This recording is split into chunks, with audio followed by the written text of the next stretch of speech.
असम के सोनितपुर जिले के अंतर्गत केहुरु खंडा में स्थित केके राष्ट्रीय विद्यालय में रात को चोरी की घटना घटी। आज सुबह लगभग 5 बजे इस चोरी की घटना का पता चला। उल्लेखनीय है कि केहुरु खंडा में 15 राष्ट्रीय राजमार्ग के पास स्थित केके राष्ट्रीय विद्यालय में ये चोरी की घटना हुई। चोरों ने विद्यालय के 5 छत के पंखे, प्रधानाचार्य के कार्यालय की मेज, 30 टीन की चादरें, 16 कुर्सियां, 124 किलो लोहे की एंगल के साथ साथ विद्यालय के कई जरूरी दस्तावेज और ढेर सारी किताबें भी चुरा ली। ऐसा जानकारी दी विद्यालय प्रबंधन और प्रधानाचार्य ने। असम से प्रशांत वैश्य की रिपोर्ट। नमस्कार।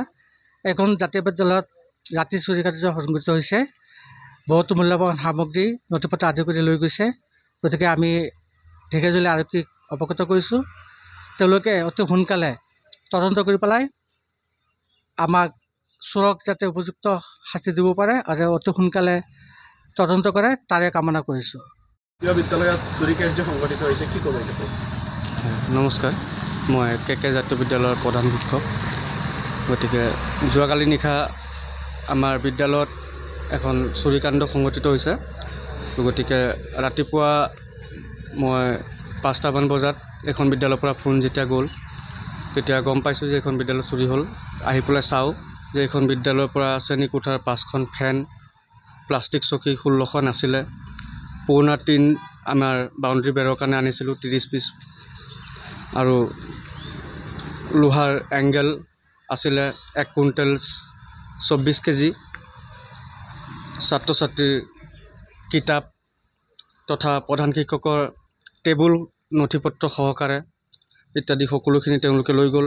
আৰু ইয়াৰ উপৰিও আমাৰ বিদ্যালয়ত বেল বজাবলৈ যিখন বেল আছিলে সেইখন বেলো লৈ গ'ল, আৰু দা কিছুমান সামগ্ৰী আছিলে আমাৰ সেইখিনি লৈ গ'ল। তো গতিকে আমি এই চুৰিকাণ্ডৰ বিষয় লৈ আমি আৰক্ষীৰো কাষ চাপিছিলোঁ।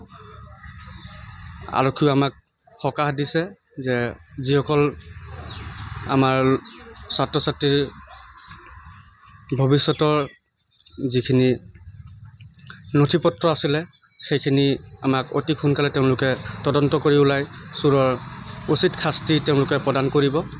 গতিকে ময়ো আপোনালোকৰ চেনেলৰ মাধ্যমেদি এইখিনি অনুৰোধ জনাইছোঁ যাতে আপোনালোকেও সেইখিনি তদন্ত কৰি অকণ সহায় কৰে এইখন বিদ্যালয়ত।